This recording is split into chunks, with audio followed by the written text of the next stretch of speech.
los últimos años de la monarquía. España vivía enclaustrada en un pasado ya sin vigencia. Los restos de la grandeza imperial, los privilegios de las castas dominantes, los monopolios antisociales no encajaban ya en esa época del mundo.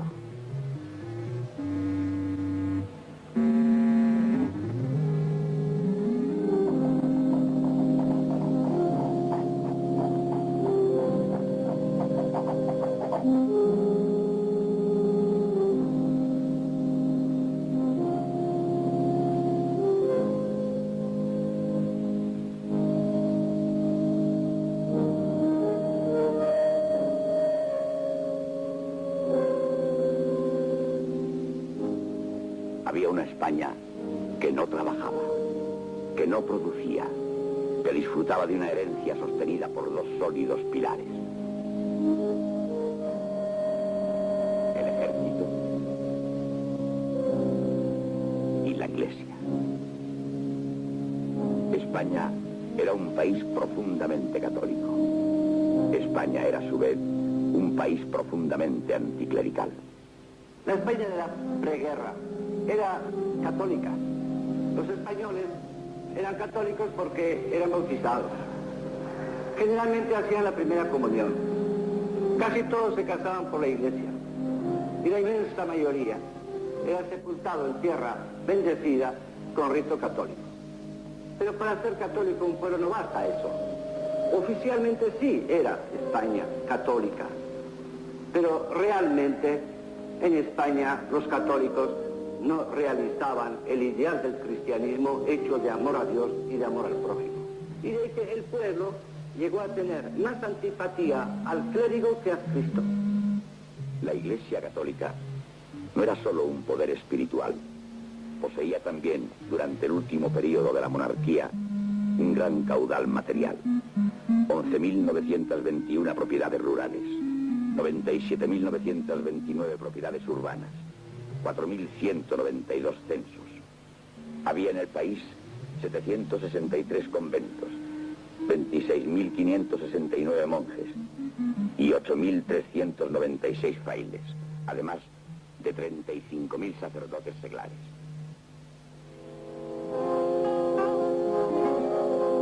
Pero había otra España, la España que sufría hambre de pan y de justicia. Una España para la que la Iglesia de los ricos solo encontraba palabras de mansedumbre y resignación. Era la España de las fábricas, la España de los talleres y la del campesinado, la más pobre de todas, la más expoliada y la más oprimida. Una masa relegada a sobrevivir en la más penosa de las miserias. El analfabetismo abarcaba un 60% de la población. Bravo Murillo definió al respecto la política más adecuada. España, dijo, no precisa un pueblo que piense, sino bueyes que trabajen.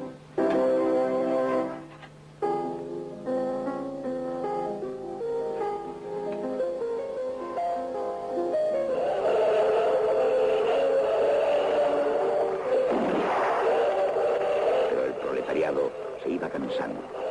Surgieron las protestas y los movimientos revolucionarios y con ellos la represión. Una represión más feroz que la que se había conocido hasta entonces.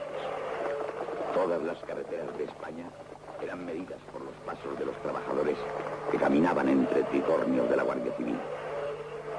Cuando la situación se hacía ya insostenible, cambió el régimen político. Las elecciones municipales del 13 de abril de 1931 dieron fin a la monarquía y se proclamó la República. La República no surgió solamente por la descomposición de un régimen, sino sobre todo por las exigencias de las fuerzas liberales, revolucionarias, que querían dar un paso hacia adelante en todos los terrenos. Alfonso XIII tuvo que abandonar España. Y por la estación Victoria de Londres salió de la historia definitivamente. La República, cuando instaurada, hizo una triple manifestación. de laicismo muy ofensivo, de proletarismo esencialmente anticapitalista y de un antimilitarismo vigorosísimo. Pero ¿qué le ocurrió? Que no realizó ninguno de los tres problemas en el plan anunciado. Con ello, el pueblo se le retiró. Es decir, que la República cometió dos errores. Decir que iba a hacer y segundo, no hacer. El problema agrario era de solución urgente. Se debatió en las Cortes, se hicieron discursos elocuentes, pero para el campesinado nada cambió. La reforma agraria no se hizo y esa fue una de las causas del fracaso de la República. Cuando los obreros y los campesinos insistieron en sus demandas de pan y de justicia, los nuevos gobernantes escribieron las páginas de Arnedo, de Sevilla, de Benalup, de Pasajes, de Barcelona. La represión de los movimientos obreros y campesinos no fue menor durante la República que durante la monarquía. Basta recordar la masacre de Casas Viejas. Casas Viejas, un villorrio campesino enclavado junto al feudo más grande de España, de 17.000 hectáreas, perteneciente al duque de Medinaceli. El intento de sublevación fue aplastado. 8 campesinos murieron durante la represión. 14 fueron fusilados posteriormente. O la represión de Asturias en 1934, en el bienio negro de Lerroux y Robles. La huelga general y el movimiento revolucionario de la UGT y de la CNT fue aplastado a sangre y a fuego. 1.300 muertos. Como asesor del entonces ministro de Guerra, actuó en esta operación un general aún no muy conocido. Su nombre, Francisco Franco. El fascismo avanzaba en Europa. Hitler se preparaba para la conquista del mundo. Mussolini invadía Abisinia. En Francia triunfaba el Frente Popular. Léon Blum, la figura más significativa del socialismo francés, ocupaba la presidencia de la República. En España, las derechas republicanas se hundían bajo el peso de sus propias corrupciones. Se convocó nuevas elecciones y surgió el Frente Popular. Es equivocado pensar que los españoles dependían ideológicamente y tácticamente de los movimientos internacionales de la época. El anarquismo, aunque tenía raíces europeas, era un movimiento social peculiarmente español. La palabra anarquismo es nueva, tan solo de mediados del siglo pasado. Pero el culto o la exaltación de la dignidad y de la libertad del hombre arraiga profundamente en el pasado de nuestro pueblo. Por eso, con ese nombre o con otro equivalente, habrá anarquismo en España mientras España exista. El socialismo estaba vinculado a la Segunda Internacional, pero con una independencia grande. El socialismo tiene una gran tradición en España. Por los días de Pablo Iglesias, al fines del siglo XIX, Joaquín Costa escribe su formidable libro El colectivismo agrario en España. En el siglo XVI se aplicó en México la utopía de Tomás Moro por el oidor don Vasco de Quiroga. Y en el XVII los jesuitas crearon las misiones del Paraguay, que era colectivismo teocrático, pero socialismo en fin de cuentas. Los únicos que estaban bajo la coyunta internacional eran los comunistas que dependían de Moscú y los fascistas recién nacidos que dependían de Alemania y de Italia. En las cárceles había 30.000 obreros. El triunfo del Frente Popular significaba la amnistía. Como reacción contra la política represiva de los últimos casi 3 años de gobierno ultraderechista, la Confederación Nacional del Trabajo y la FAI, sin previo acuerdo con ningún otro sector político, decidieron acudir a las urnas esta vez. Y las derechas fueron derrotadas. Los salvadores de España conspiraban en los cuartos de banderas, en los salones del casino militar, en las antesalas del Ministerio de la Gobernación. Eran las fuerzas que, tras la aparente tranquilidad, iban formando gota a gota la tormenta de sangre que había de inundar a España durante 32 meses. Gil Robles declaraba el 6 de marzo: el triunfo de las izquierdas es para nosotros un mero episodio pasajero. El complot ultimó sus detalles. Los militares comprometidos seguían en libertad. El gobierno no se decidía a actuar contra ellos porque temía precipitar el golpe reaccionario y porque temía también la acción revolucionaria de las masas. Todo el mundo, de derecha y de izquierda, estaba al tanto de la conspiración que se tramaba. Menos el gobierno, que no sabía o no quería saber lo que ocurría.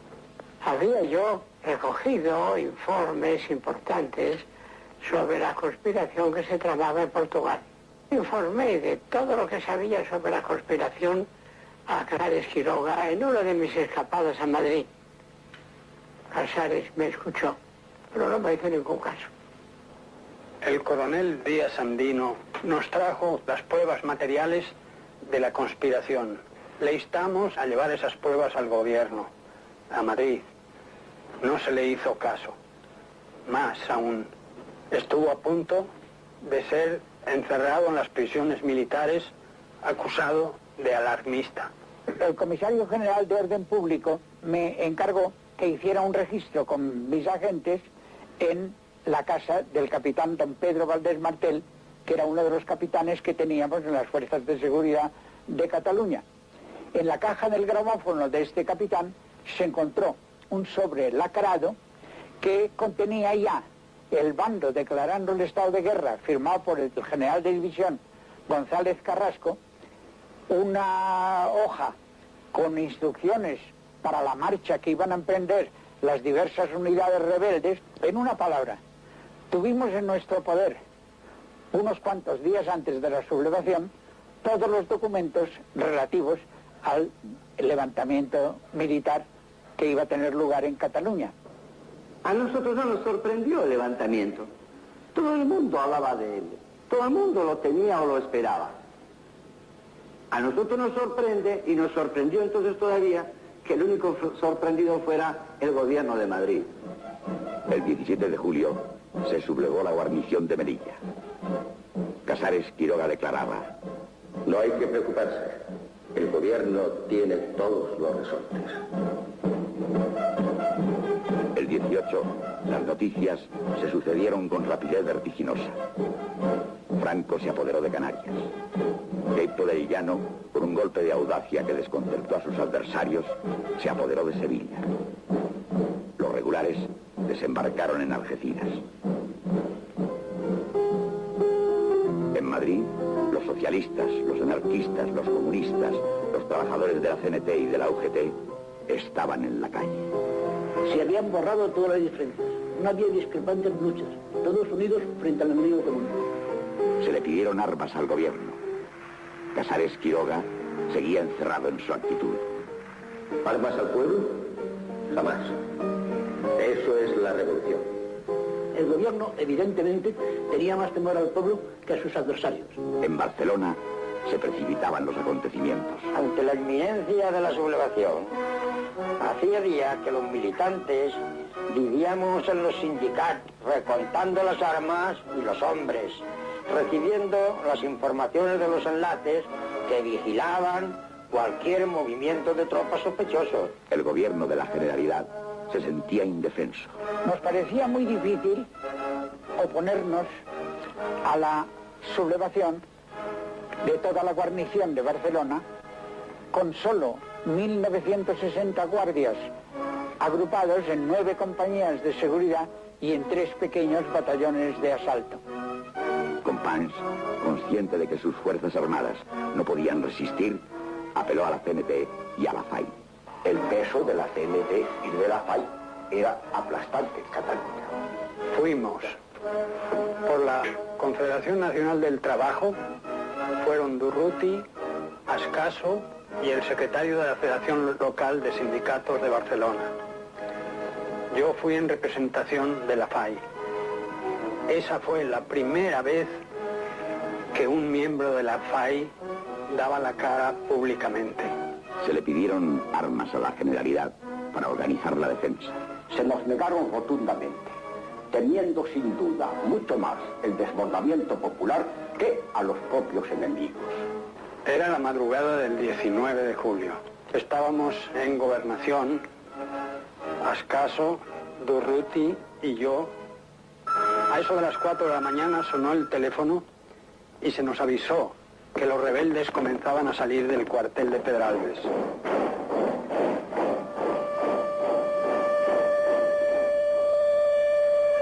Amanecía. Las sirenas de las fábricas llamaban a los trabajadores a la lucha. Solo se contaba con alguna mala pistola y algunas granadas de fabricación casera. Entre ellas, la más eficaz fue una que nos había proporcionado Ramón Franco cuando era director general de Aeronáutica de la República. A pesar de las pocas armas de que disponíamos, estábamos dispuestos a luchar a fin de hacer frente a las fuerzas militares. Horas después, ya teníamos armas.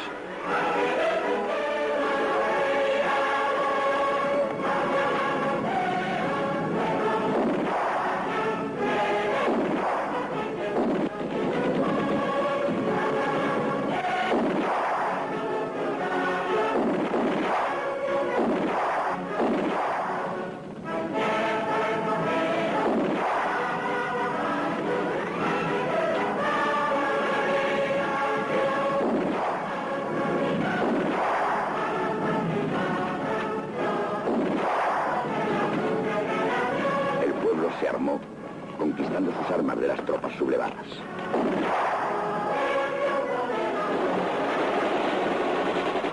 Se quiso probar a la Guardia Civil.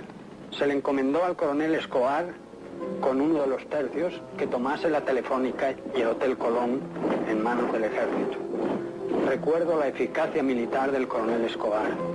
Distribuyó su gente por la Plaza de Cataluña, abrió fuego cerrado contra las aberturas de los edificios ocupados, imposibilitando cualquier tentativa de defensa de los ocupantes.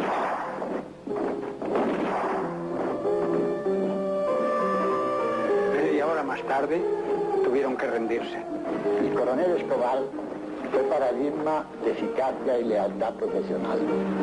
Cuando el gobierno de la República incorporó al general Aranguren al ejército del centro, cubrimos su vacante ascendiendo a general de las fuerzas de la Generalidad de Cataluña al coronel Escobar.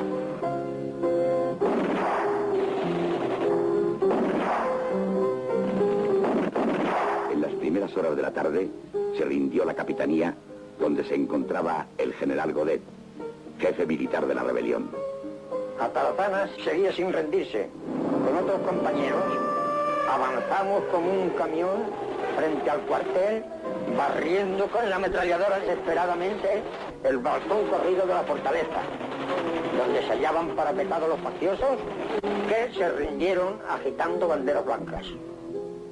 Atarazanas fue el último cuartel en rendirse. Allí murió Francisco Ascaso, el compañero inseparable de Durruti. Pero el pueblo había triunfado. La sublevación había sido aplastada en Barcelona. El entusiasmo popular fue enorme. Pero aunque todo circulaba bandera rojo y negra y por todas partes se veían inscritas siglas CNT, FAI, no había partidos, no había organizaciones. De repente, tuvido algo superior a todas las tendencias o reacciones.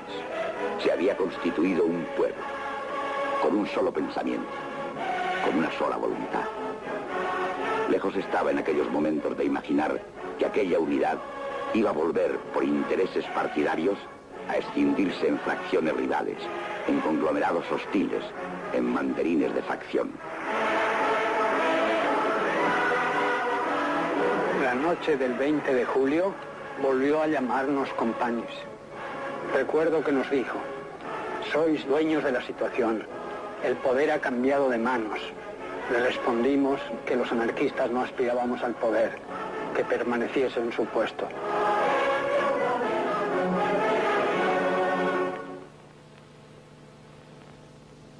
Madrid, el foco principal de resistencia estaba en el cuartel de la Montaña, donde se hallaban un regimiento de infantería, otro de ingenieros y un batallón de iluminación.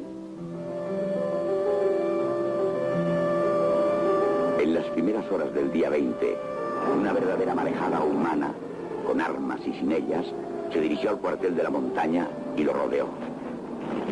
Un avión dejó caer una bomba que explotó en el patio mismo del cuartel. Dos pequeños cañones del 7,5 dispararon sin cesar sus proyectiles. Cuando finalmente lograron abrir un boquete en sus muros, una avalancha humana irrumpió en el cuartel en busca de las armas que había allí almacenadas. Muchos oficiales sublevados fueron ajusticiados en el mismo lugar de los hechos por la multitud enardecida y desbordada. 2 horas después de la toma del cuartel de la Montaña, el asalto del campamento de Carabanchel ponía fin a la lucha en Madrid. Madrid había aplastado el golpe. Como en Barcelona, el pueblo había triunfado. Pero Madrid estaba rodeado por un cinturón de llano. Por el norte, por el sur, por el este y por el oeste. Todas las comunicaciones estaban cortadas. Había que romper el cerco y romperlo pronto. Caso contrario, Madrid estaría perdido.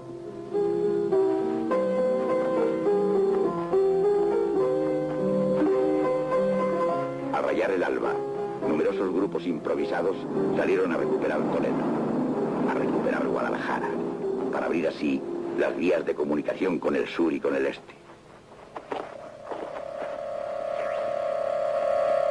Toledo, la vieja ciudad levítica donde se levantan como símbolo de la vieja España dos grandes moles, la catedral y el alcázar.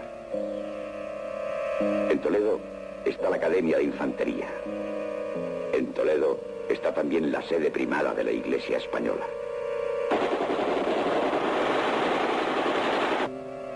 Moscardó, coronel de la Academia, se había hecho fuerte en Toledo. La lucha fue encarnizada. Calle por calle, edificio por edificio, se reconquistó Toledo. Pero Moscardó, con más de 2.000 hombres, se refugió en el Alcázar y se hizo fuerte allí. El gobierno de la República quedó aislado desde el primer momento. Una parte de nuestro país, Navarra y Álava, quedaron en poder de los sublevados. Y el clero vasco definió su posición. Estuvimos junto a nuestro pueblo porque la Iglesia nos enseñó a nosotros a condenar la violencia como una rebelión contra la religión y la patria, hasta el 18 de julio de 1936. Además, porque nosotros éramos no partidarios de la violencia contra un gobierno legítimamente constituido. Y además, naturalmente, porque pertenecemos a un pueblo que no agredió, sino que fue agredido. Las altas jerarquías eclesiásticas tampoco permanecieron indiferentes en la contienda. El cardenal Gomá, primado de España, sostuvo en la carta colectiva del episcopado español que hoy por hoy no hay en España más esperanzas para reconquistar la justicia y la paz que el triunfo del movimiento nacional. Y refiriéndose a los nacionalistas vascos, agregó: toda nuestra reprobación por haber desoído la voz de la Iglesia y tener en ello realidad las palabras del Papa en su encíclica sobre el comunismo. El comunismo es intrínsecamente perverso y no se puede admitir que colaboren con él los que quieren salvar la civilización cristiana. Suponer que el gobierno vasco hubiese pactado con el comunismo es absolutamente falso. Nada tenía que ver el comunismo en la acción defensiva de los vascos en su reducido territorio. España quedó dividida en dos. De un lado, la España tradicional, que se llamó a sí misma nacionalista. Del otro, la España popular, la de las fábricas, la de los talleres, la del campesinado, la que se había levantado para defender una república que no quería defenderse. La república se había quedado sin ejército, solo contaba con el pueblo, y el pueblo tuvo necesidad de crear su propio ejército. Y de crear un ejército con sindicales, con obreros, con gentes que por su propia naturaleza son antimilitaristas. y lo creó. Fue un ejército sin generales, sin estrategas, carente de toda organización militar, pero que suplía ampliamente esa carencia con una idea: detener el avance del fascismo.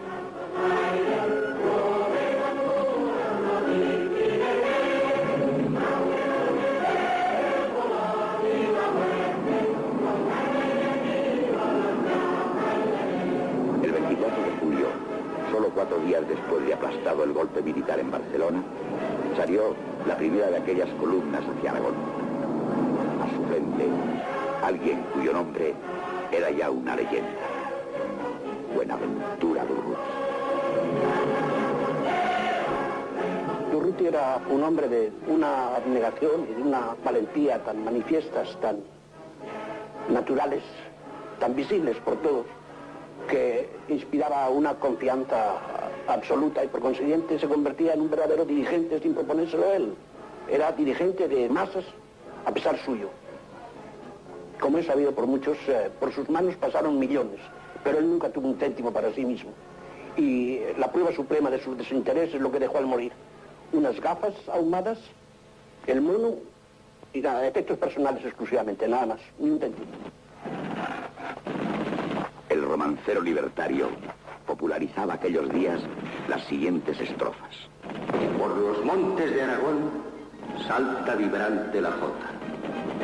La Virgen del Pilar dice que no quiere ser fachoso. La Virgen del Pilar dice que sabemos y flechas hasta la misma corona. Que sabemos y flechas hasta la misma corona.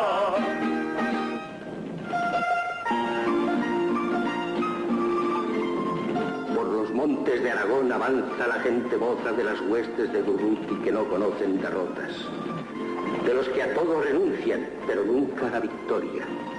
A poco más de 3 leguas del Pilar de Zaragoza, recortando los breñales con sus fusiles asoman. Bajo la camisa abierta que tiene color de roca, el corazón de la FAI pone latigos de bomba. Adelante los muchachos por tierras de Zaragoza. Sobre los montes el eco repite alegre la jota. La Virgen del Pilar dice que no quiere ser fachoso. La Virgen del Pilar dice que sabemos y flechos hasta la misma corona.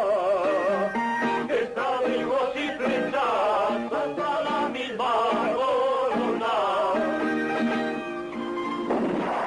Y aquellas columnas improvisadas, sin organización militar, sin estados mayores, ni estrategas, ni generales, habían vencido a los pocos días del levantamiento en los principales puntos del país. Pero para oponerse a un ejército profesional era necesario algo más que valor y entusiasmo. Hacían falta armas. El gobierno de la República recurrió a Francia para la compra de armas. Pero la Francia del Frente Popular, la que presidía Léon Blum, decretó la no intervención. Inglaterra no ayudó a la República, no solo por miedo a enfrentarse a Hitler, sino también porque era entonces un gran estado imperialista que tenía muchos intereses en España, en minas, en industrias, y no quería cambio social en España. Roosevelt, el campeón de la democracia, se declaraba neutral y decretaba el embargo de las armas ya adquiridas por la República. Los estados fascistas fueron más claros en su posición. Se solidarizaron con el fascismo español y cooperaron con él. Alemania envió a la Legión Cóndor. Mussolini, un ejército ya adiestrado y entrenado en tierras de Abisinia. Las llamadas democracias occidentales no se enteraban, temerosas de irritar a Hitler y de precipitar la inminente contienda mundial. Y mantenían su actitud: no intervención, bloqueo de armas al régimen legal. Se volvieron los ojos a Rusia. Stalin hizo proclamar a la faz del mundo la solidaridad plena con el pueblo español. Pero al mismo tiempo destacó a España, a sus mejores consejeros políticos y agentes policíacos para dividir las organizaciones de este pueblo. Jesús Hernández, que años más tarde se confesaba ministro de Stalin, dijo: si en aquellas primeras semanas Stalin, en vez de enviarnos consejeros y técnicos, nos hubiera enviado armas, los golpes al enemigo hubieran sido mortales. Pero a Stalin no le interesaba una victoria rápida del pueblo español. Su juego especulativo con Alemania, precursor del pacto germano-soviético, necesitaba tiempo. Tardaría mucho tiempo en llegar el primer envío de armas soviético.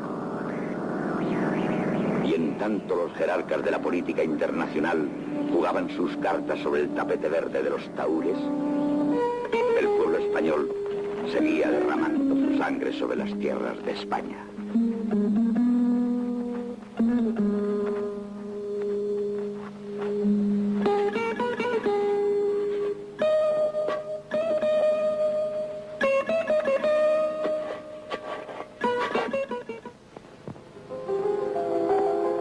Barcelona no quedó inactiva un solo día. No hubo órdenes, no hubo decretos, no se dictó ley alguna. Fue una experiencia de autogestión que nos sorprendió a todos. Nos encontramos con que los obreros no permitieron que la huida o la salida de los patronos tradicionales interrumpiera el funcionamiento de la economía. Un hecho destacable: las colectivizaciones o socializaciones fueron un ejemplo único en el mundo. Fue la primera revolución social y popular de la historia moderna y marcó un derrotero nuevo para el mundo. Prueba de ello: hoy día, a más de 40 años de aquella experiencia, se estudia cada vez más aquel fenómeno notable y se han escrito bibliotecas enteras con los resultados de esas investigaciones. Cataluña, como se sabe, nunca había tenido una industria de guerra. Nosotros éramos un pueblo pacífico. No se había fabricado jamás un tiro de pólvora, ni un revólver, ni un puñal, nada. Pero la guerra, la revolución, nos obligó a suministrar armas al ejército de la República, no solamente en Cataluña, sino en toda España. Y hubo que improvisarlo todo, llegándose a producir casi todo el armamento y las municiones necesarias para un ejército gracias al entusiasmo de los obreros catalanes y a su inteligencia, auxiliados por algunos técnicos militares del ejército regular.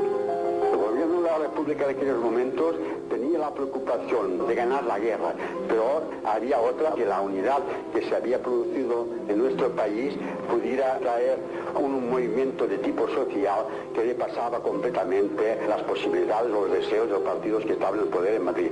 El gobierno de la República se oponía no dando materias primas ni subvencionando con divisas el desarrollo de la industria militar catalana. Cuando el gobierno se estableció en Barcelona, ya presidiéndolo el doctor Negrín, influido por los comunistas, anuló todo el esfuerzo militar de Cataluña, se incautó de las fábricas sobre las cuales apareció una frondosísima burocracia que determinó que la producción bajara a más de una cuarta parte.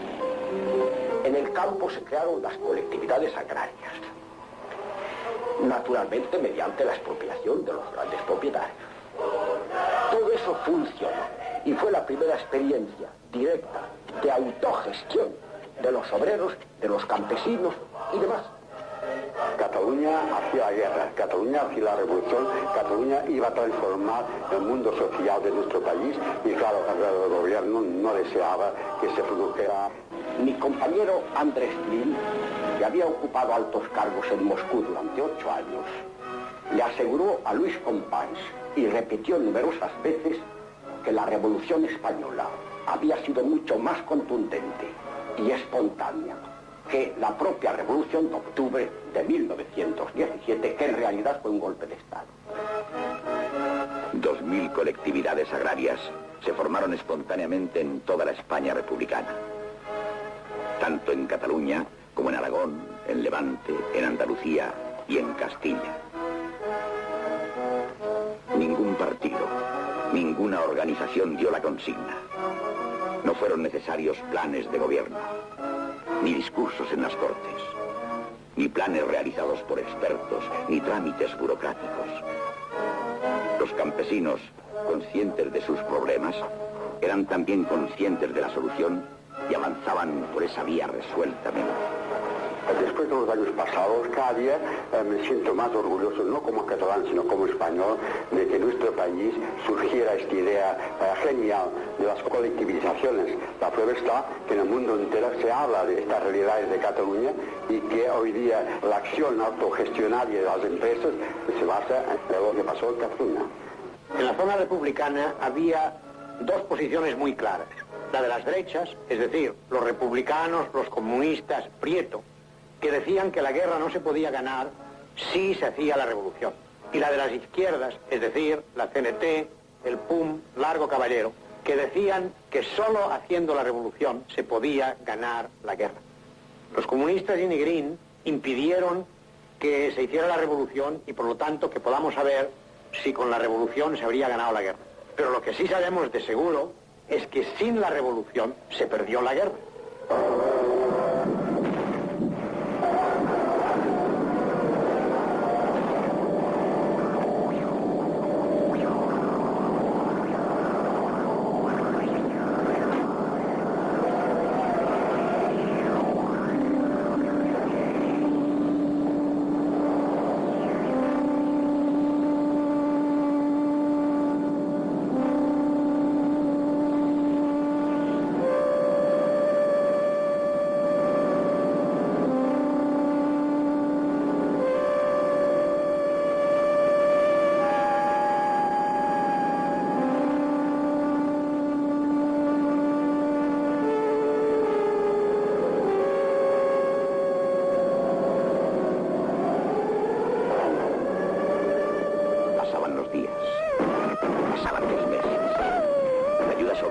Seguía sin llegar.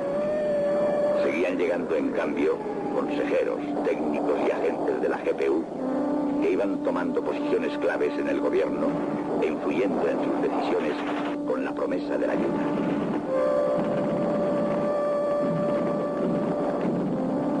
El 15 de septiembre cayó Irún. Las milicias vascas pidieron insistentemente al gobierno armas y municiones para resistir. Pero no tuvieron ninguna ayuda. El pueblo vasco no gozaba de la simpatía política de los comunistas. Yo tengo para mí que si en vez de ser el País Vasco hubiera sido el que discutía su vida contra los ejércitos de Mola, hubiera habido más ayuda.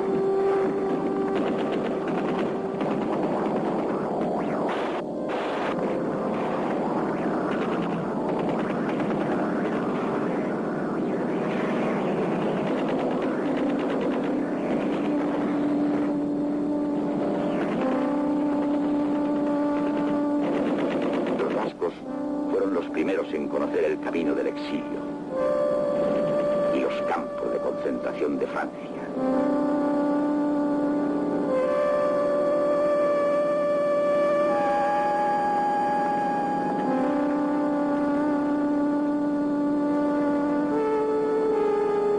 El nuevo orden se hizo sentir en el terreno conquistado.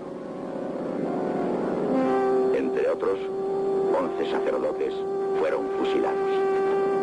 El cardenal Goma acusa a los sacerdotes vascos que fueron fusilados por los militares. Supone que cayeron del plano ontológico de la santidad del que nunca debían haber descendido. Cuesta mucho aceptar esa afirmación cuando uno personalmente conocía a aquellos reverendos y santos sacerdotes. Y sale en defensa de ellos su propio obispo, Monseñor Mateo Mújica, afirmando que esos sacerdotes fusilados, sin juicio ni formalidad alguna, eran lo mejor de su diócesis. Toledo, 27 de septiembre. El Alcázar seguía resistiendo. Cuando el gobierno dio la orden de vencer el sitio dinamitando sus muros, era ya demasiado tarde. Las tropas de Yagüe y Varela, que convertían sobre Toledo, entraron en la ciudad. La resistencia del Alcázar se había convertido en un símbolo. El mismo general Franco, que días antes había sido nombrado generalísimo por la Junta de Generales de Burgos, se trasladó a Toledo para darle mayor realce al triunfo.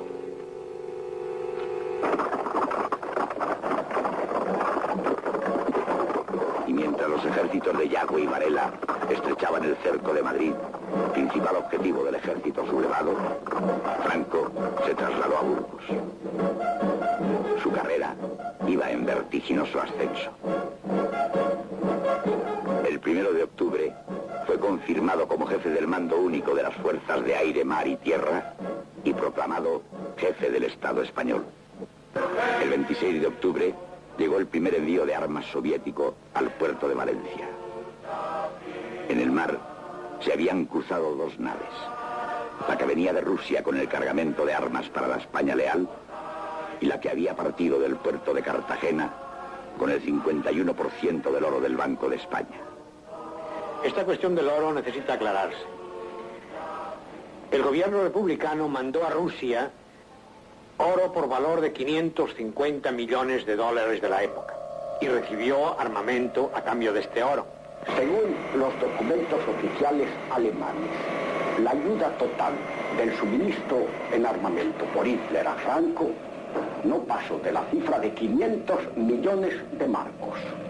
Se calcula que la cifra de suministros por parte de Mussolini no fue mayor. Quiere ello decir que la ayuda conjunta prestada a Franco por Hitler y Mussolini no llegó en valor al 50% del oro de España depositado en la Rusia soviética. Los franquistas tuvieron siempre 5 veces más artillería que la República, 10 veces más aviación, 8 veces más tanques. O sea que por el mismo dinero, los rusos enviaron a España de 5 a 10 veces menos armas que los estados fascistas a Franco.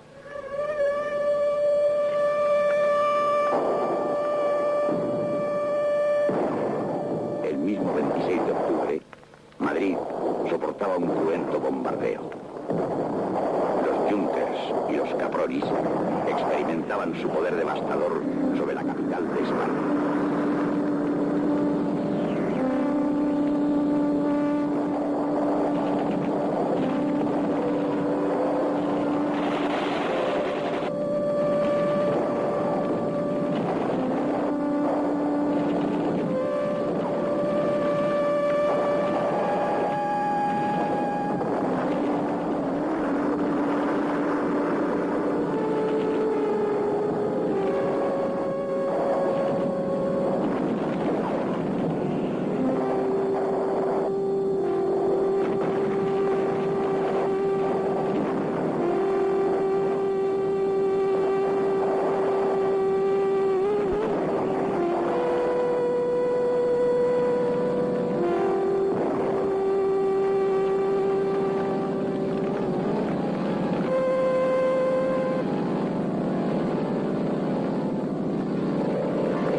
Jacinto Benavente escribió aquellos días: no hay palabras con que condenar la obra destructora de quienes, de un modo implacable y feroz, están haciendo objeto a Madrid del más inhumano de los martirios.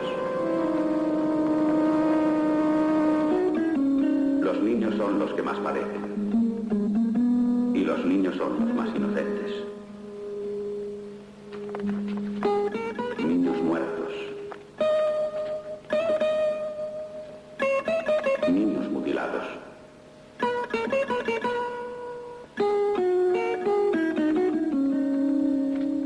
niños lanzados fuera de sus casas en dolientes caravanas que estremecen.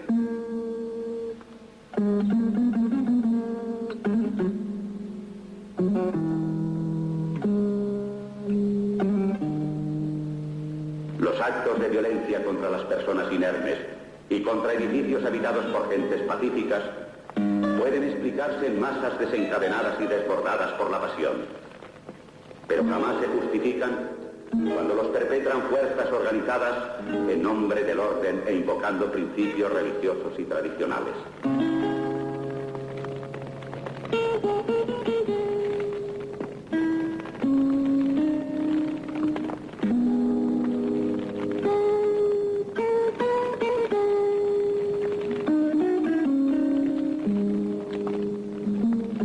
Llegó noviembre. Noviembre de 1936, en Madrid. Un mes que había de quedar en la historia por la gesta de un pueblo, como había quedado aquel 2 de mayo de 1808. Las columnas rebeldes, provistas de los más modernos armamentos proporcionados por Alemania e Italia, avanzaban sobre Madrid. En las esferas oficiales cundió el desánimo.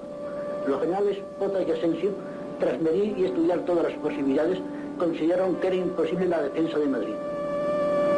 Cayó Parla y Getafe. Cayó Villaviciosa de Odón y Fuenlabrada. El día 5 cayeron Móstoles, Alcorcón, Pinto y Leganés. En la noche del 6 al 7 de noviembre el pánico se apoderó de todos los elementos oficiales y salieron disparados para Valencia. Y el gobierno no marchó solo. Con él se marcharon los políticos profesionales, los burócratas, los revolucionarios de café, los que hasta el día anterior pronunciaban inflamados discursos instando a una resistencia heroica. Madrid quedó solo con la gente de Madrid, la gente de Vallecas, de Lavapiés, de La Latina, de Chamberí. Hasta los que teníamos plena fe en el pueblo nos quedamos atónitos viendo el efecto que había surtido la desaparición del gobierno, porque lejos de hundirse la moral del pueblo, se levantó. Y mientras el gobierno nos dejaba solos, las sindicales movilizábamos a los trabajadores y defendíamos la ciudad. El enemigo había llegado ya a Carabanchel, a Usera, a la Casa de Campo. La gente del espectáculo, cómicos, autores, bailarines, cantantes, tramoyistas, pagamos nuestra contribución aquel 6 de noviembre. El sindicato de espectáculos de la CNT nos convocó aquella noche y formamos en un batallón denominado Antigas. La mayoría de nosotros no había disparado jamás un tiro, ni en las verbenas. Se nos dio un fusil, una manta, 6 balas a cada uno por toda dotación, no había más. Entramos en combate al amanecer. En 2 horas, de aquellos 120 hombres que componíamos el batallón Antigas, quedamos solamente 3 para contarlo. En el Ministerio de la Guerra reinaba el mayor desconcierto. El general Vicente Rojo, en su libro España Heroica, escribió: Aquel día disponía Madrid, por toda reserva de conjunto, de una sección de 45 hombres con 2 ametralladoras y un mortero con 20 disparos, todo en camiones en las niveles, para acudir donde fuera preciso, desde Vallecas hasta Humera. Se constituyó la Junta de Defensa bajo la presidencia del general Miaja y se lanzó una consigna: resistir sin ceder un palmo de terreno. En Burgos nadie dudaba que Madrid caería. Franco había dicho que se entraría en la ciudad sin disparar un tiro y Mola confirmaba la frase del caudillo. La toma de Madrid será un simple paseo militar. El generalísimo manifestaba a los corresponsales extranjeros que Madrid no tenía defensa posible. Si supieran algo de técnica militar, ni siquiera intentarían una defensa inútil. Pero la gente de Vallecas, de Lavapiés, de La Latina, de Chamberí, no sabían nada de técnicas militares, no sabían nada de estrategias, y heroicamente defendían Madrid.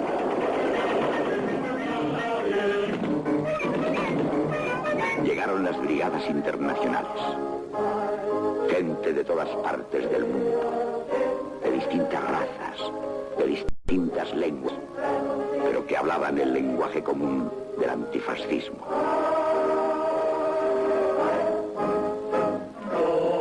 No había nada, ni armas, ni municiones, ni tanques, ni aviones, pero había un pueblo, el pueblo de Madrid, y una consigna: no pasarán.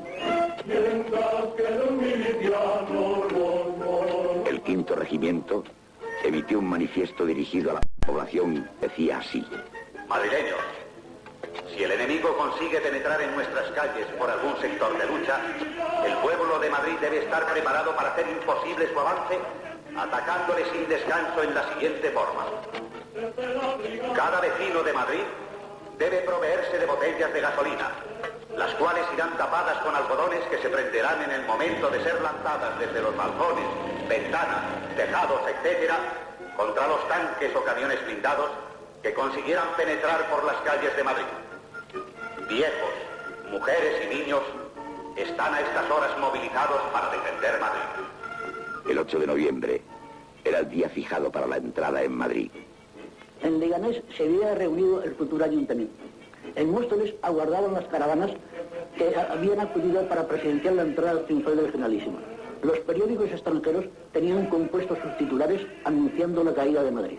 Pero como el 19 de julio el pueblo estaba en la calle, dispuesto a resistir sin dar un paso atrás.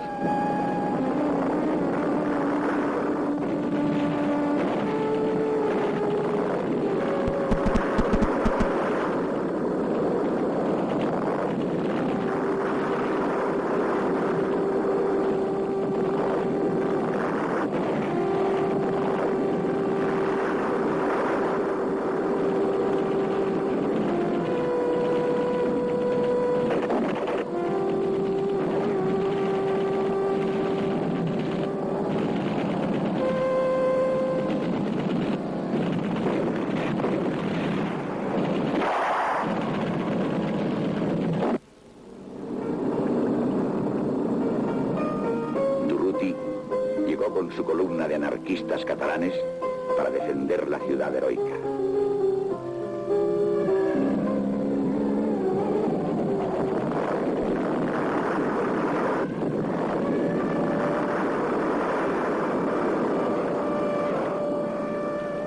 Madrid no dormía. Día tras día, noche tras noche, proseguía violenta la batalla de Madrid. Se luchaba en la Moncloa, en el Parque del Oeste, en la Casa de Campo.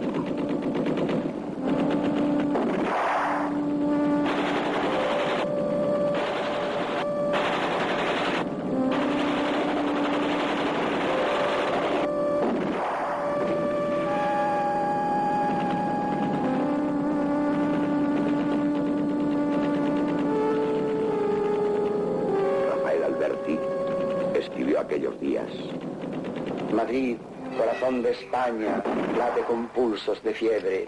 Si ayer la sangre le hervía, hoy con más calor le hierve. Ya nunca podrá dormirse, porque si Madrid se duerme, querrá despertarse un día y el alba no venga a verle. No olvides, Madrid, la guerra, jamás olvides que enfrente los ojos del enemigo te echan miradas de muerte. Rondan por tu cielo halcones que precipitarse quieren sobre tus rojos tejados, tus calles, tu brava gente.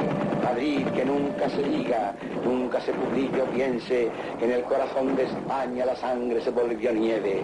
Fuentes de valor y hombría las guardas tú donde siempre.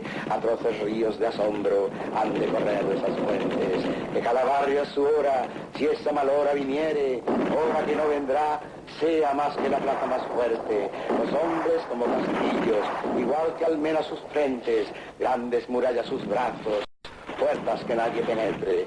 Corazón de España quiere asomarse, que llegue pronto. Madrid está cerca, Madrid sabe defenderse con uñas, con pies, con codos, con empujones, con dientes, panza arriba, arisco, recto, duro, al pie del agua verde del Tajo, en Navalperal, en Sigüenza, en donde suenen balas y balas que busquen helar su sangre caliente. Madrid, corazón de España, que es de tierra, dentro tiene, si se le escarba, un gran hoyo, profundo, grande, imponente, como un barranco que aguarda. Solo en él cabe la mujer.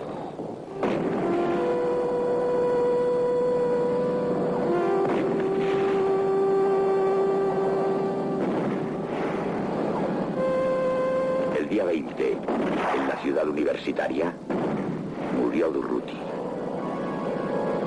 La muerte del hombre que se alzaba como ejemplo y símbolo del anarcosindicalismo español produjo honda impresión. Antonio Agraz, el poeta del pueblo, escribió: hay valles de estrecho quinto, cimas de Monte Aragón, altas montañas de Caspe, vegas de Bujaraloz. Hay tierras de Cataluña que Durruti defendió. Se marchó vuestro valiente, se fue nuestro luchador. Vino a defender Madrid, Madrid se lo tragó. Para vergüenza de huidos y ejemplario de valor. Ciudad universitaria que el buen pueblo levantó para enseñar a sus hijos fuentes de estudio y amor. Mañana, cuando a los mundos les alumbre un nuevo sol de libertad y justicia, el sol que ayer nos salió para no alumbrar al héroe que de sangre se tiñó, les dirás que hubo un Durruti que aunque cayó, no murió.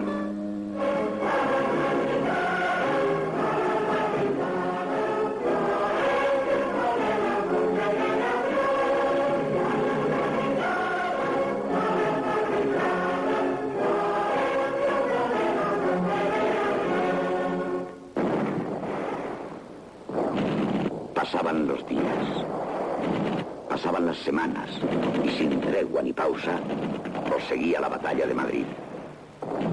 El enemigo seguía en las puertas mismas de la ciudad. Pero en Madrid, la gente de Madrid no los dejaba entrar. Madrid resistía heroicamente.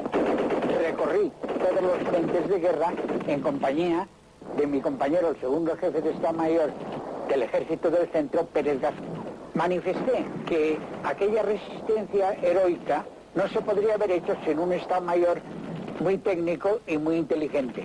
Pérez Garzón me dijo: te equivocas, la resistencia del pueblo de Madrid ha sido la que ha originado esta consolidación del frente. Día y noche los cañones y los morteros arrojaban sus proyectiles sobre los barrios metropolitanos. Día y noche se oía incesante el tableteo de las ametralladoras. No pasaba día sin que los Junkers y los Capronis dejaran caer su mortífera carga sobre la ciudad. Todo era inútil. La moral del pueblo de Madrid, lejos de desmoronarse, se fortalecía día a día.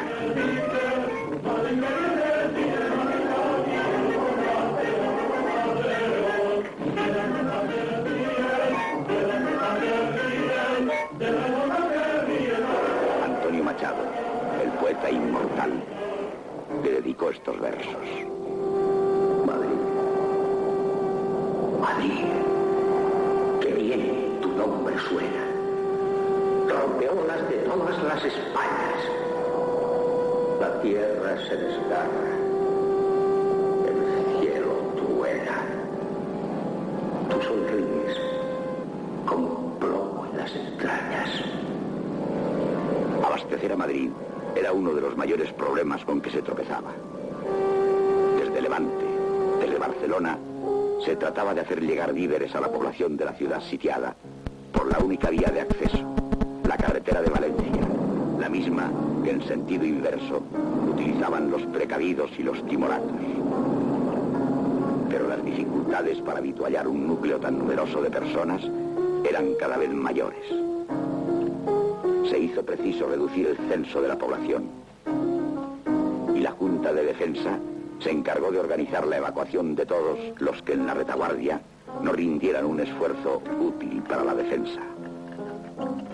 Las calles de la ciudad se llenaron con carteles instando a la evacuación. Pero la gente de Madrid, a este respecto, discrepaba con la Junta. Nadie quería evacuar Madrid. Se tomaron medidas coercitivas. Se negó la cartilla de racionamiento a los que, recibiendo orden de evacuar, no la cumpliesen. Se daría de baja en la nómina de clases pasivas a funcionarios retirados que no se fuesen. Pero todos los medios de coerción fracasaron inevitablemente. 100.000 personas lograron ser evacuadas a la fuerza durante los meses críticos del asedio a Madrid. Cuando este finalizó, los 100.000 evacuados habían regresado, pero no habían regresado solos. Todos o casi todos, se creyeron en la obligación de traerse consigo a miembros de las familias que los habían tenido recogidos como señal de agradecimiento. Querían mostrarles su Madrid. Fue así como al terminar el sitio, Madrid contaba con algunos millares más de pobladores de los que había contado antes de la evacuación. El 8 de febrero de 1937 cayó Málaga. La ciudad apenas ofreció resistencia. Con el apoyo del fuego del Canarias y del Baleares, 10 columnas, 4 de ellas italianas, entraron victoriosas en la ciudad. La toma de Málaga dio origen a una cruenta represión. Se ha dicho que unas 4.000 personas fueron fusiladas durante la primera semana. El propio conde Chiano protestó por el hecho de que al amparo de la victoria italiana se hubiesen tomado tales represalias. Franco juzgó llegado el momento para otro intento de estrangulación de Madrid, abriendo un nuevo frente desde Guadalajara para continuar en dirección a Alcalá de Henares y penetrar en Madrid por la carretera de Zaragoza. Y los encargados de romper el cerco y entrar en Madrid eran esta vez los vencedores de Málaga. Un ejército motorizado de más de 35.000 italianos, al mando del general Mario Roata, con la división Littorio, al mando del general Bergonzoli, el mismo que se había cubierto de gloria al ocupar Addis Abeba. Pero Guadalajara no era visible. Los italianos tuvieron que replegarse ante el embate de las fuerzas republicanas, sufriendo muchas bajas.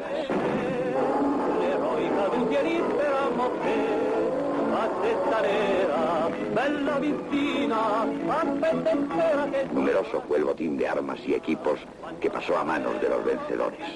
Numerosos fueron los prisioneros. En la batalla de Guadalajara, el gran vencido fue Mussolini.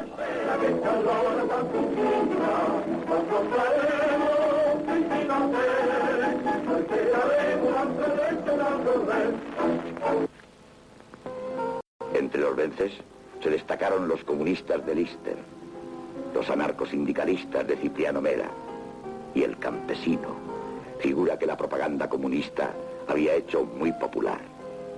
Porque nadie puede olvidar que yo era el campeón comunista. El abrazo de Cipriano Mera y el campesino al recuperar Brihuega el 19 de marzo fue usado propagandísticamente para demostrar la unidad y el entendimiento que existía entre comunistas y anarquistas. Pero no había tal unidad ni tal entendimiento. El comunismo y el anarquismo eran tendencias irreconciliables. El campesino se apartó del partido al comprender finalmente el juego sucio del camarada Stalin con el pueblo español. Hoy no soy comunista. En la misma guerra había dejado de serlo. No vale la pena de que el campesino marchara siendo comunista y ahora matar un día. Con la derrota de Guadalajara, Franco cerró el ciclo de los intentos por romper el cerco y entrar en la capital. Madrid se había salvado y se había fortalecido. Contaba ya con un ejército, el Ejército Popular. Y el general Miaja, un militar de escalafón sin historia, que había sido encargado de defender Madrid cuando el gobierno consideraba Madrid indefendible, quedó como figura representativa de la defensa de aquel pueblo heroico. Un pueblo que un día había dicho, no pasarán. Y no pasaron. 26 de abril de 1937. Era un lunes, a las 4:30 de la tarde. ¿Quién partió Guernica?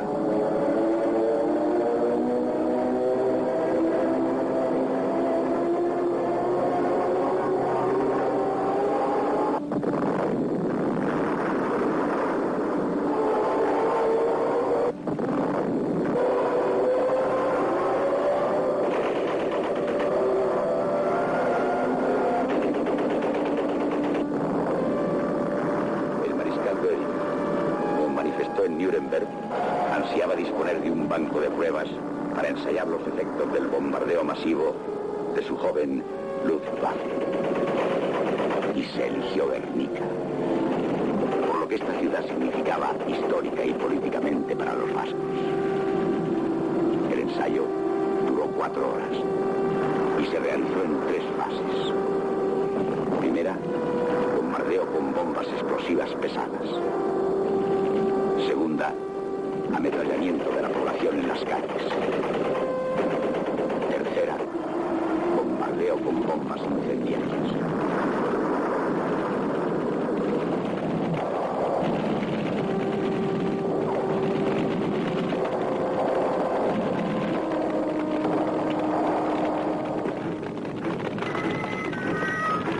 La operación fue todo un éxito, a juzgar por los daños causados y por el número de víctimas en la población civil.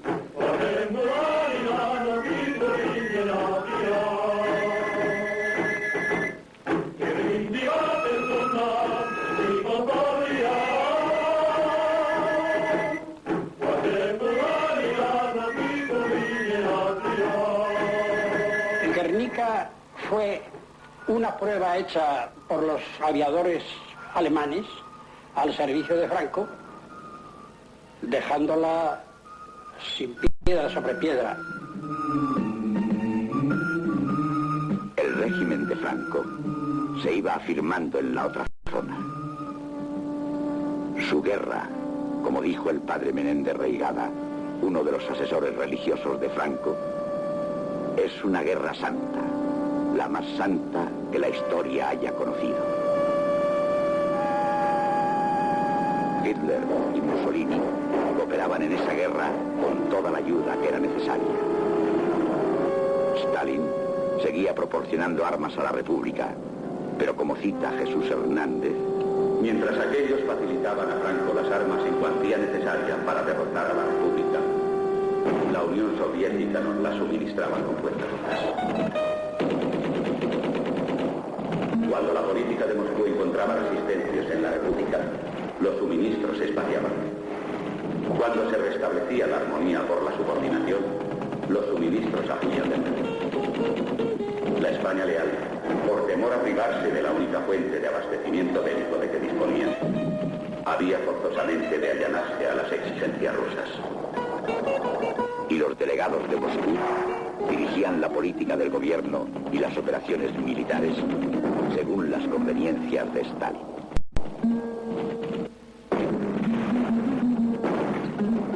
La Checa se extendía por toda la España republicana y especialmente por Cataluña, donde los grupos independientes eran más poderosos. Ya el 17 de diciembre de 1936, la Pravda anunció que la represión había empezado en Cataluña con la misma virulencia que se estaba aplicando en la propia Rusia staliniana. Los sucesos tuvieron lugar en Barcelona en mayo de 1937. El pretexto fue la ocupación policial de la central telefónica, controlada desde el 20 de julio por su personal adherido en su mayor parte a la CNT. Una ola de violencia se desató en las calles entre anarquistas y comunistas. Los sucesos de mayo fueron una conjura perfectamente orquestada por los agentes del Kremlin, cuyo principal objetivo era el exterminio de los anarquistas, la destrucción del PUN y la caída del gobierno de Largo Caballero, que ya no les servía. Los rusos no podían tolerar que tuviera éxito un tipo de cambio social libertario y no dictatorial como el ruso, que demostraba que podía seguirse otro camino que el soviético. Logrado el alto el fuego, días más tarde, los resultados de los sucesos de mayo fueron los siguientes. El anarquismo no pudo ser exterminado porque éramos una mayoría importante en Cataluña. Pero nuestras organizaciones obreras perdieron el control de la obra revolucionaria que venían desarrollando desde el comienzo de la contienda. Cataluña perdió su autonomía.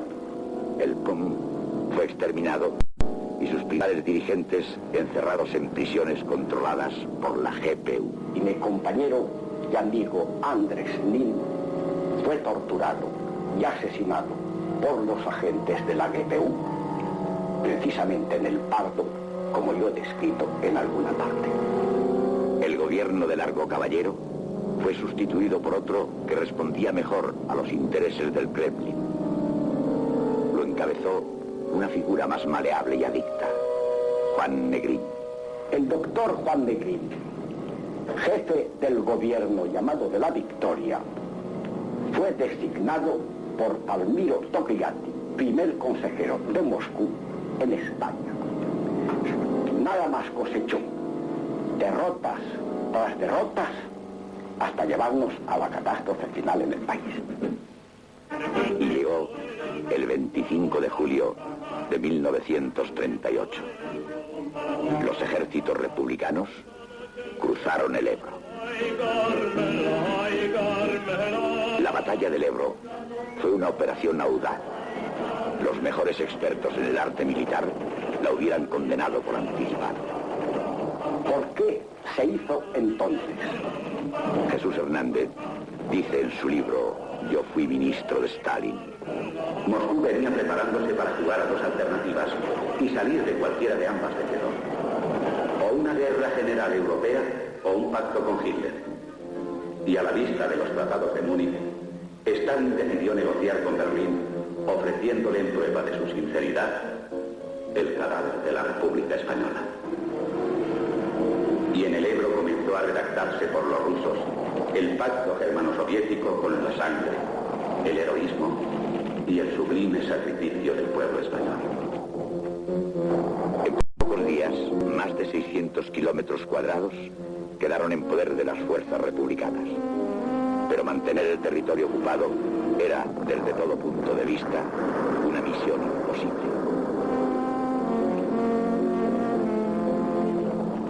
Tuvo que emprenderse la retirada. El 16 de noviembre, el ejército republicano volvió a ocupar las mismas posiciones que tenía 3 meses antes. De los 90.000 hombres que habían cruzado el Ebro, las bajas registradas ascendían a 70.000. Y concluye Jesús Hernández. Ignoraban los consejeros soviéticos que una vez derrotadas y deshechas las tropas republicanas en el Ebro, el enemigo iba a aprovechar la concentración de sus efectivos para emprender una acción ofensiva sobre Cataluña y asestarnos un golpe decisivo. Un mes después de la retirada del Ebro, comenzó la ofensiva de Cataluña.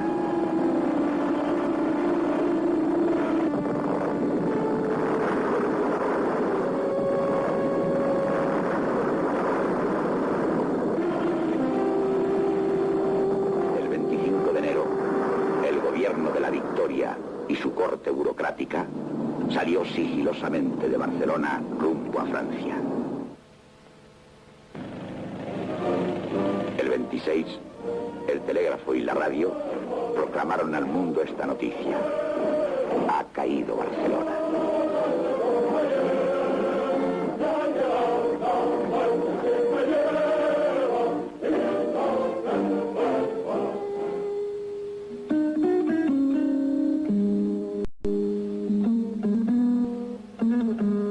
El pueblo, aquel pueblo que el 19 de julio de 1936 se había levantado sin armas, pero con fe, y había aplastado el levantamiento militar, estaba desmoralizado.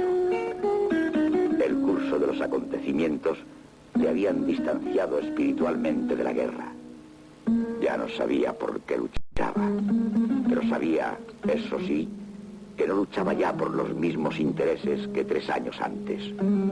Y sabía también que fuese cual fuera el resultado de la guerra, había ya un seguro derrotado: el pueblo español. Varios centenares de miles de personas emprendieron el éxodo hacia la frontera de Francia. Llevaban sobre sus hombros el peso de la derrota. Pero la mayor parte de ellos había perdido algo más que una guerra. Había perdido la esperanza en un mundo mejor, más digno y más justo para todos. Y eso pesaba más que la derrota. Azaña presentó su renuncia. Francia e Inglaterra reconocieron al gobierno de Burgos. Negrín, desde territorio francés, declaraba a la prensa extranjera: la República dispone ahora de combatientes organizados en una forma perfecta, de material de guerra en abundancia. Puedo asegurar hoy, categóricamente, que salvaremos la situación. Y Álvarez del Valle hacía publicar en la prensa extranjera el 28 de enero: el gobierno está absolutamente decidido a continuar la lucha. Y el gobierno de Negrín, carente de toda representatividad legal por la renuncia de Azaña, regresó a España. Y por imposición del buró político tomó las siguientes medidas. Nombró al general Miaja inspector general de las fuerzas de aire, mar y tierra, quitándole las facultades de jefe supremo de todas las fuerzas de tierra. Lo que era, desde luego, quitarle toda suerte de poder efectivo, y además nombró generales a varios coroneles comunistas y les dio el mando de todos los cuerpos de ejército, lo que equivalía también a destituir a los jefes no comunistas que les mandaban antes.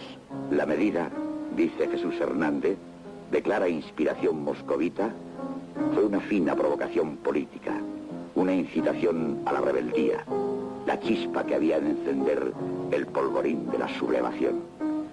Y así fue. La reacción no se hizo esperar. Aquella misma noche, del 5 de marzo de 1939, el pueblo de Madrid escuchó el siguiente mensaje en una voz que había permanecido durante mucho tiempo en silencio. Ciudadanos españoles, después de un largo y penoso silencio, hoy me veo obligado a dirigiros la palabra por un imperativo de la conciencia desde un micrófono de Madrid. Ha llegado el momento en que irrumpir con la verdad y rasgar la red de falsedades en que estamos envueltos es una necesidad ineludible, un deber de humanidad y una exigencia de la suprema ley de la salvación de la masa, inocente e irresponsable. Quien así hablaba era Julián Besteiro. Con los manifiestos leídos ante el micrófono, el pueblo no solo de Madrid, sino de toda España y aún todos los elementos políticos extranjeros tuvieron plena noticia de que todas las fuerzas antifascistas de Madrid estaban absolutamente en contra del gobierno. Yo os hablo desde este Madrid que ha sabido sufrir y sabe sufrir con emocionante dignidad su martirio. Yo os hablo desde este rompeolas de todas las Españas que dijo el poeta inmortal Antonio Machado. Los militares republicanos, los socialistas, los anarquistas, los trabajadores de la UGT y de la CNT sabíamos que la guerra estaba perdida. De modo pues que para lo que hacía falta verdadera valentía entonces no era para seguir hablando de resistencias numantinas completamente inútiles y hasta imposibles en aquellas circunstancias, sino para afrontar las realidades y hacer la paz tan pronto como fuera posible. Se iniciaron las tratativas de paz. Nunca nos hicimos ilusiones acerca de lo que se podía conseguir de Franco. Nuestro único objetivo era que nos diese 2-3 semanas para hacer posible la evacuación de toda la gente hacia los puertos y su salida de España.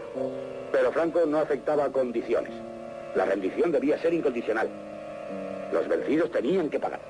Era el 30 de marzo de 1939. Unas 15.000 personas se habían reunido en el puerto de Alicante. Se trataba en su mayoría de elementos que habían tenido actuación destacada y notoria durante la contienda. El comité de evacuación había contratado los servicios de la Mille Atlantique, una compañía naviera de Marsella. Sus barcos debían venir a buscarlos. Recuerdo que en la punta de la escollera había un faro y arriba, encaramado, un muchacho que vigilaba el horizonte e iba gritando: "No vienen barcos, no vienen barcos". 3 días y 3 noches se esperaron los barcos, pero los barcos nunca llegaron. Las tropas vencedoras entraron en Alicante. De lo alto del faro llegó de repente un gran alarido. Ya llegan los fachos. Y el muchacho se dejó caer y se estrelló contra los bloques de cemento del rompeolas. De las 15 o 20.000 personas que se habían dado cita en el puerto para ser evacuadas, solo quedaban unas 1.000. No porque mantuviésemos alguna esperanza aún, al contrario, porque ya habíamos perdido toda esperanza. A 4 pasos de mí, junto a unos galpones, estaban Evaristo Viñuales y Máximo Franco, comisario en la 28 División y comandante en jefe de la 127 Brigada. Se estrecharon la mano izquierda con fuerza y levantaron sus pistolas a la altura de la sien. Esta es nuestra última protesta contra el fascismo, dijo Máximo Franco. Descargaron simultáneamente sus pistolas. Ambos quedaron tendidos en el suelo, aún unidas sus manos izquierdas. Muchos otros siguieron su ejemplo aquella noche. Prefirieron morir por propia decisión a morir por la decisión de Franco. Las tropas vencedoras entraban ya en el puerto. Alguien a mis espaldas murmuró: pronto enviaremos a la muerte.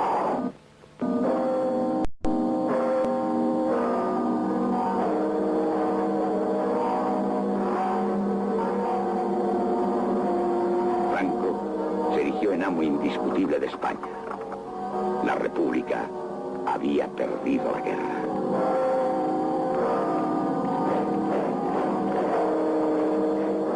Las tropas italianas que habían luchado en España regresaron a su tierra.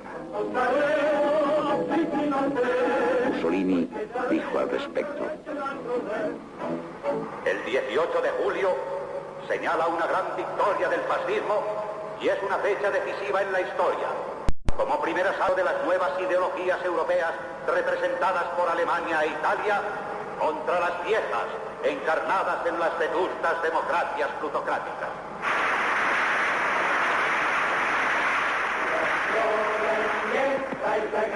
Franco despidió a la Legión Cóndor, la que tanto se había destacado en los bombardeos de Madrid, la misma que había destruido Durango y Guernica.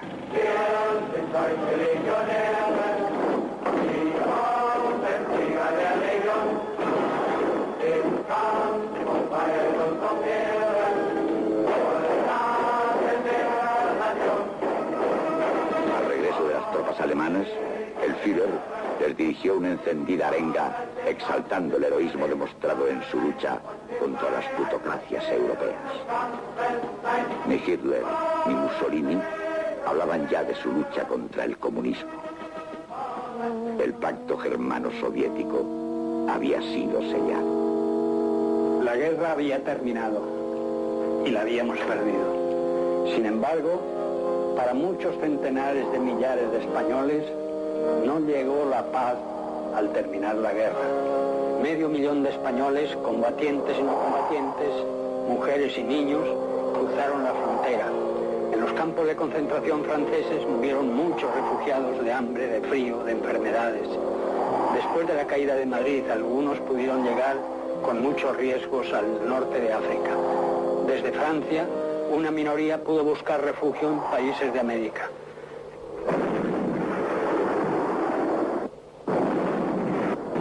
Al invadir Francia las tropas nazis, muchos españoles formaron en las filas del Maquis o en unidades militares como la Brigada Leclerc y continuaron luchando y muriendo por la libertad contra el totalitarismo fascista.